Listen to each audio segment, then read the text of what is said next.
और सबसे बड़ी खबर इस वक्त की आ रही है, संभल हिंसा को लेकर विस्फोटक खुलासा हुआ है। सूत्रों की माने तो संभल हिंसा के मास्टरमाइंड संभल के ही सांसद जियाउर रहमान बर्क और जामा मस्जिद के सदर जफर अली हैं। पुलिस ने सदर जफर अली की केस डायरी कोर्ट में दाखिल की और केस डायरी में सदर जफर अली और सांसद जियाउर रहमान बर्क के संभल हिंसा के मास्टरमाइंड होने के बड़े साक्ष्य हैं। सूत्रों के हवाले से बड़ी जानकारी मिली है। इस केस डायरी में सदर जफर अली का कबूलनामा है कि समाजवादी पार्टी के सांसद जियाउर रहमान बर्क का उन पर काफी दबाव था कि वो भीड़ इकट्ठा करें, सर्वे का विरोध करें। केस डायरी में सदर जफर अली ने यह भी कबूल किया कि सपा सांसद बर्क ने ही उनसे फोन पर कहा था कि मैं तो बेंगलोर में हूं, इतनी जल्दी संभल नहीं आ पाऊंगा, मेरे बाद आप ही सर्वे सरवाएं, इसलिए लोगों को इकट्ठा करें और सर्वे का विरोध करें। इस विरोध प्रदर्शन के दौरान 24 नवंबर 2024 में जबरदस्त हिंसा भड़की थी। संभल में जबरदस्त पथराव किया गया था, तोड़फोड़ की गई थी, कई लोगों की जान गई थी और इसके बाद से ही यह माना जा रहा था कि यह हिंसा अचानक हुई हिंसा नहीं थी, यह भड़काई हुई हिंसा थी। प्लान करके लोगों को उकसाया गया था, पत्थरबाजी हुई थी, गोलियां चलाई गई थी और इन सब के पीछे मास्टरमाइंड संभल के सांसद जियाउर रहमान बर्क थे। और यह दावा किसी और नहीं कही बल्कि सदर जफर अली ने ही किया है। जफर अली जो कि मस्जिद के सदर हैं, उन्होंने कहा है कि जियाउर रहमान बर्क का उन पर काफी दबाव था।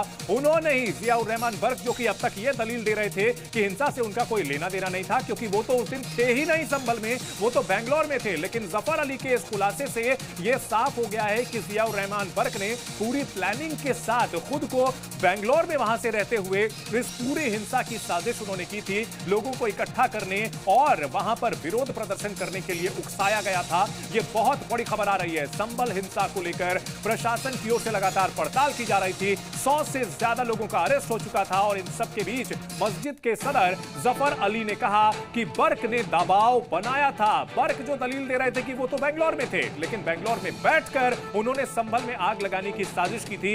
यह खुलासा, यह कबूलनामा खुद मस्जिद के जो सदर हैं जफर अली, उन्होंने किया है। इस वक्त की बड़ी खबर आ रही है। तो जियाउर रहमान बर्क समाजवादी पार्टी के संभल से सांसद जो पहले बिजली चोरी के आरोप में जो लगातार आरोप झेल रहे थे, उनके ऊपर जुर्माना लगा था, लेकिन असल में आग लगाने का जो काम था ये उन्होंने किया था। ये बात जफर अली ने कही है और ये वो तस्वीरें भी हम आपको दिखा रहे हैं 24 नवंबर को हुई हिंसा की। इस बड़ी खबर पर हमारे सहयोगी ब्रजेश हमारे साथ जुड़ चुके हैं। ब्रजेश, बहुत बड़ा खुलासा और ये बात खुद जफर अली के मुंह से निकली हुई है। ये बात केस डायरी में सामने आई है कि जियाउर रहमान बर्क ही मास्टरमाइंड है। देखिए, इस पूरे मामले में जब जफर अली की गिरफ्तारी हुई थी तो गिरफ्तारी का आधार ही यही था, क्योंकि इसके पहले जब 19 नवंबर को सर्वे हुआ, 19 नवंबर के बाद जब 24 नवंबर को सर्वे हुआ तो 22 नवंबर को, भले ही सांसद ये कहे कि 24 नवंबर को या वो संभल में नहीं थे, लेकिन 22 नवंबर की जो तारीख है जो FIR में लिखी गई है उसमें सीधे तौर पर कहा गया है कि दोपहर में जुमे की नमाज के बाद सांसद वहां से बाहर निकले, जामा मस्जिद से बाहर निकले, उन्होंने भड़काऊ भाषण दिया, राजनीतिक लाभ लेने की कोशिश की और उसके बाद 24 तारीख को ये पूरी हिंसा हो गई। अब जब जफर अली की गिरफ्तारी के बाद उनका बयान सामने आया है जो उन्होंने पुलिस को दिया, साफ उसका कहना यही है कि वो लगातार संपर्क में थे, जो यहाँ के राजनीतिक लोग हैं उनके संपर्क में थे। इसके पहले एक और कड़ी में यहाँ पे जोड़ने की कोशिश करता हूँ। इसके पहले मुल्ला अफरोज की गिरफ्तारी हुई थी इस पूरे मामले में। मुल्ला अफरोज ने भी पुलिस को ये बताया था कि उसको राजनीतिक संरक्षण मिलता रहा है, तो लिहाजा सिर्फ जफर अली नहीं बल्कि मुल्ला अफरोज के जो बयान है उसको भी पुलिस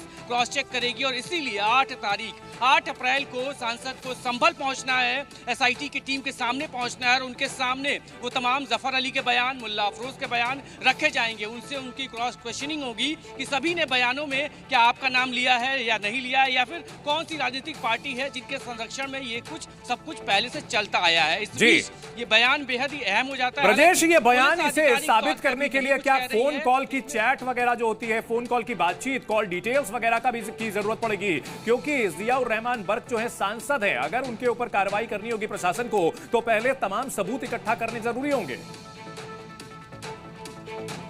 बिल्कुल, देखिए mobile phone call triangulation record एक होता है जिसमें मोबाइल फोन कब कहां पे मौजूद था और किस वक्त किससे कहां पे बात हुई और घटना के दिन वहां पे कितने मोबाइल फोन एक्टिव थे और किसके संपर्क में थे, ये सारे के सारे रिकॉर्ड पुलिस ने निकाल लिए हैं, खंगाल लिए हैं। और इसी के बाद जफर अली की गिरफ्तारी हुई थी। जब पुलिस ने ये पुख्ता कर लिया कि सब कुछ साक्ष्य, सब कुछ सबूत ये इस ओर इशारा करते हैं कि जफर अली ने अफवाह फैलाई, जो आरोप जिस आरोपों में गिरफ्तारी हुई है, क्योंकि 24 तारीख को जफर अली मस्जिद से बाहर आए, उन्होंने अफवाह फैलाने का काम किया जिसमें बताया कि वजू खाने को खाली कर दिया गया है। वजू खाने में ब्रजेश, एक बड़ी खबर आ रही है, क्या कहा है जफर अली ने, वो भी अपने दर्शकों को बता देते हैं। मेरे ऊपर समाजवादी पार्टी सांसद का दबाव था, जियाउर रहमान बर्क का ये दबाव था उनके ऊपर कि मेरे बाद आप ही सर्वे सर्वा हैं, लोगों को जुटाए, विरोध प्रदर्शन करें। जफर अली मस्जिद के सदर का ये बयान काफी अहम, मुझ पर भीड़ इकट्ठा करने का दबाव था और यह दबाव था जियाउर रहमान बर्क का, जो कि सांसद है संभल के। बर्क ने फोन पर मुझसे कहा था